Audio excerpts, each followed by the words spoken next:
Yo, what's up everybody? It's been almost a month since I last uploaded a video on this channel, and as you can tell, I'm not in the same setup that I usually am, and obviously that's because I've moved into college.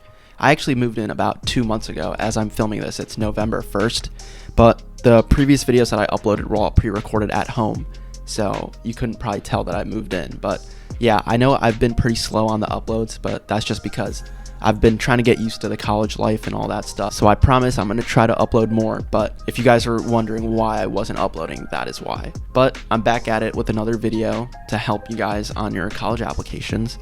And today we're going to be going through my UC application essays that got me into UCLA and UC Berkeley. And just for some context, I applied as a computer science major to both these schools. In the UCs, they don't have early action or early decision or anything. It's all just regular applications that are due at the end of November. So that is what I submitted for my application. I'm just gonna be going through all those essays. I'm gonna be reading them through, and I'm also gonna be giving you guys some tips that I think worked for my essays and why I think I got into these UC schools.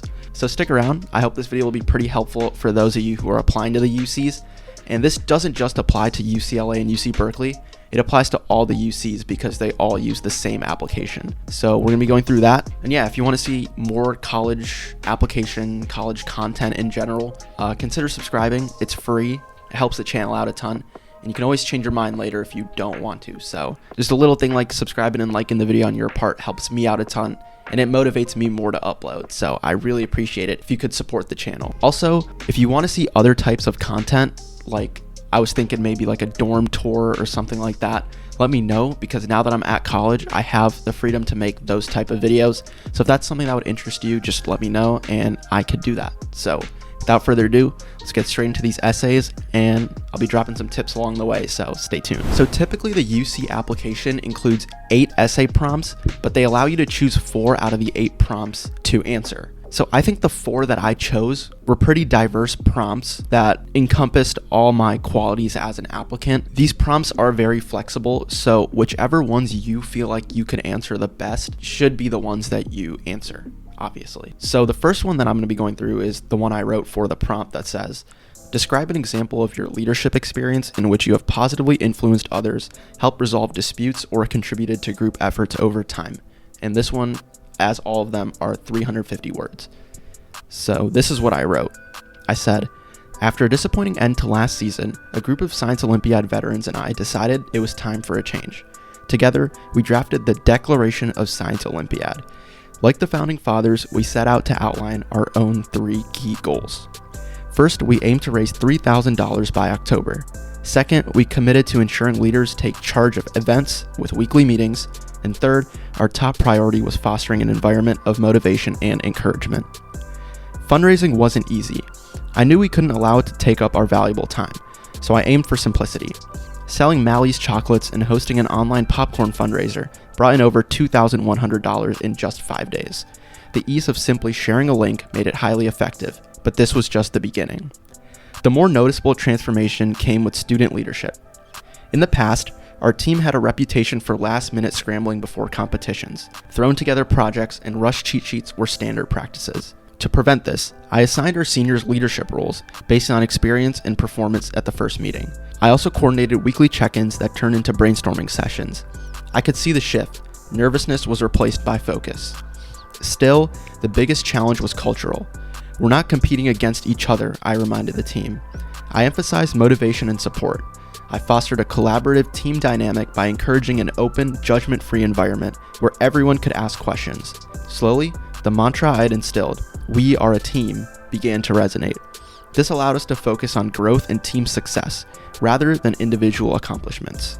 From the beginning, I established the motto, "We are a team." The collective power of a team heavily outweighs any individual, and this has been the key to our success. In that moment, I realized leadership isn't just about strategy or structure, it's about fostering belief. As captain, the most rewarding part of my journey has been seeing our organization grow and realize its potential. I've learned to lead with conviction, support with empathy, and most importantly, inspire others to see their own strengths and capabilities. So I think the biggest thing with this essay specifically was talking about not just my leadership, but how my leadership influenced others and the overall team as a whole. talking about fundraising using specific numbers, talking about the goal of the team that I instilled. Stuff like that really ties together this essay because it includes some specifics and it also includes some generals. Specifics including, like I said, fundraising amounts, specific mantras we followed as a team, but also general things like fostering collaborative team dynamics and encouraging judgment-free environments. So altogether, I think those came together pretty nicely in this essay. Okay, so the next prompt I answered was, every person has a creative side, and it can be expressed in many ways: problem solving, original and innovative thinking, and artistically, to name a few.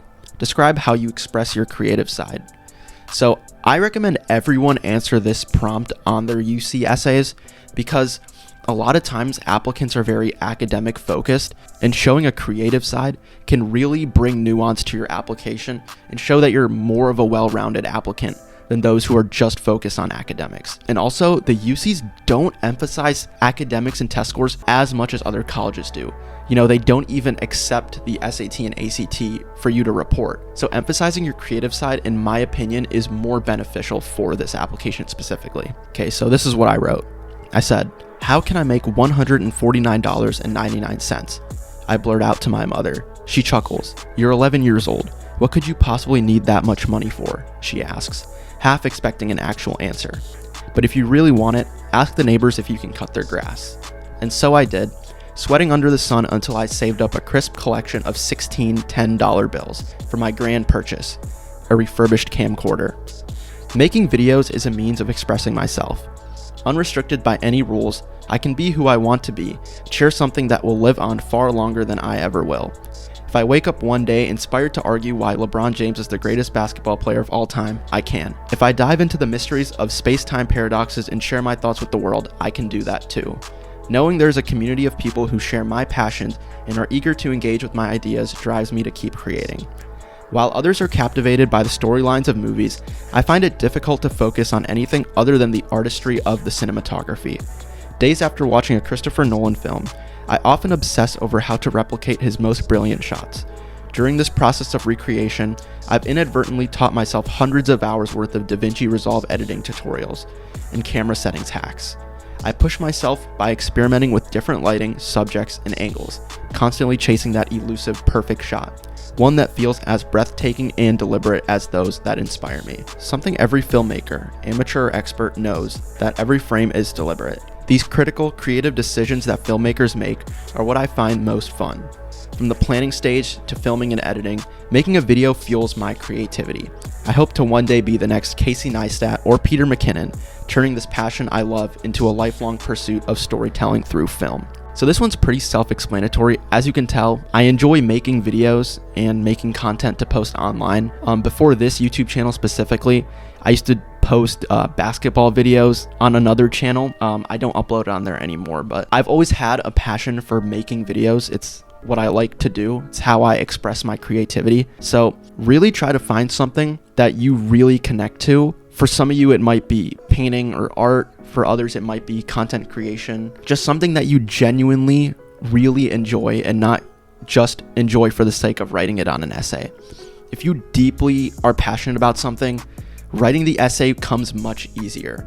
You oftentimes have a story to tell about it, and that just makes the essay so much more natural and flow better. So just try to find something creative that you've been passionate about for a long time or developed a passion for recently that you really care about, and this will definitely make your essay flourish more. Okay, so the third essay I wrote was, think about an academic subject that inspires you. Describe how you have furthered this interest inside and or outside of the classroom. So this shifts more from the creativity style essays to more of the academic, just to bring that balance to the application. So here's what I said. Just before shutting my laptop screen, a video's thumbnail caught my eye. A vivid mosaic of blue and orange lines labeled, "What are neural networks?" Curious, I clicked. I didn't understand much, but throughout the video, I became fascinated that anyone, with just a computer, could create something so complex to solve problems. I was hooked. Armed with hope and a Stack Overflow account, I sought to learn everything about this technology. I began experimenting with simple exercises, which laid the foundation for more important projects. The first major project I decided to undertake was developing a convolutional neural network model for dementia severity identification with MRI scans. Months of iterating and debugging finally led me to my first significant achievement, 99.4% accuracy for scans my model had never seen before. Stunned and proud, I realized that my discovery wasn't meant to stay hidden. With even more effort than research itself, I poured everything I had into learning the technicalities, nuances, and overall process of academic writing. An acceptance from the Journal of Emerging Investigators, which is a goal I had since I first started research, taught me more than just technical skills, but also how to revise and present my findings in the most digestible form, and pushed me to grow and learn as much as I could about this emerging realm of innovation. To further deepen my understanding of the real-world impact of artificial intelligence, I was accepted to participate in the Cleveland Clinic's Data Science and AI internship. Over 7 weeks, I contributed to curating one of the world's largest intracranial electroencephalography datasets in the world. Big word. One with over 400 patients and terabytes worth of information. My work focused on using this information to develop a three-dimensional computer vision algorithm to identify epileptic onset and was presented at the International Epilepsy Summit this year. It garnered significant attention for its potential to advance epilepsy diagnosis and treatment significantly. Working on a team of professional researchers in an academic subject I was passionate about was an experience that reinforced my drive to innovate at the intersection of AI and healthcare. So what I thought worked for this one is that I chose a specialty of a certain field that I was interested in. So within computer science, I chose AI as the field that I was interested in, and I wrote about not just how I became interested in it, but what I did to pursue that interest, which was obviously doing the research paper with the journal and also doing the internship at Cleveland Clinic. And also, I highlighted specific markers from those two projects, which highlighted the impact of what I did, which is very important. In the research paper, I talked about the accuracy of the model that I had developed, and in the internship, I talked about specifically what I did with curating the data set and its impacts at the International Epilepsy Summit. So choosing something niche within a broader field and expanding on your specific role or impact that you made in that niche field will do wonders for this essay. And lastly, I think this essay is a good one to write too. It's about community. The prompt is, what have you done to make your school or your community a better place? So I think going from the leadership to the creativity, to the academic, to now the community. These 4 essays kind of encompass all parts of an application and an applicant, and I think they bring the most nuance to your application. So this is what I said. The newscaster's voice cracks the silence in our living room. Another Northeast Ohio teen has succumbed to the effects of a deteriorating mental health. Crushed, I retreat to my bedroom, quietly shutting the door behind me. My head presses against the wall behind my bed. What could I do, me, just a teenager, to reach people before it's too late? I glance at my phone. The answer stares back at me. The internet was my way to reach the masses. I began researching ways to best combat the most common mental health struggles, like anxiety and depression. A lot of the most effective solutions could just be a click away. What better way than to develop a mobile app, a hub with every mental health resource possible, all in one place for free. I called it Mind Matters. Late nights blurred into early mornings. Months of planning, coding, and debugging ensured every resource was perfect. The guided breathing section is the simplest way to calm your nerves with gentle, soothing prompts. The mood tracker/diary section offered a place to release emotions freely and safely, and save your notes forever. The Additional Resources tab offers over 20 other resources, links, and videos to satisfy every possible need. This app could be anyone's Swiss Army knife. Mindful Mondays had just kicked off at school, a program addressing students' mental health needs. I pitched Mind Matters to the administration to integrate it into their group sessions. They agreed with this idea, and I am now working with my school's guidance counselors to weave my app seamlessly into the lives of my peers in the local community. Winning the Congressional App Challenge allowed me to showcase my app to legislators and a national audience. I seized this opportunity in Washington, D.C. to highlight the mental health crisis and advocate for systemic change. Every download is a step in the right direction. When we stand for change and advocacy, there's nothing we can't accomplish. It just starts with an idea and the determination to make it real. So again, for this one, I talked about not just something I did to help my community, which was like making the app, but also I kind of showed my technical skills of the major I was applying to within this community essay. So I kind of killed two birds with one stone, I guess you could say. I talked about not just what motivated me to help my community, but I also talked about how I did that in a way that I'm passionate about, which was through developing a mobile app. So I think tastefully tying things like that together in your essays, like taking something you're interested in and tying that with how you showed leadership or community, is a great way to weave your application together and make it completely seamless. And I think if you could do this for a majority of your essays, you'll be in a really good spot. So yeah, that's about it for all my UC essays. These, again, are the essays that got me into UCLA, UC Berkeley, as those were the only two I applied to, but I feel like they would have served me well if I applied to the others as well. I hope you found this video helpful. Hopefully I can upload more videos more consistently, and let me know what other videos you guys want me to post. I honestly prefer making videos that you guys comment about, as it's easier for me to come up with if I know that's what my audience wants to watch. Don't forget to subscribe and like the video. It helps the channel out a ton. And yeah, I'll see you guys in the next video. Hopefully that is pretty soon. But yeah, that's it for this one. Bye bye.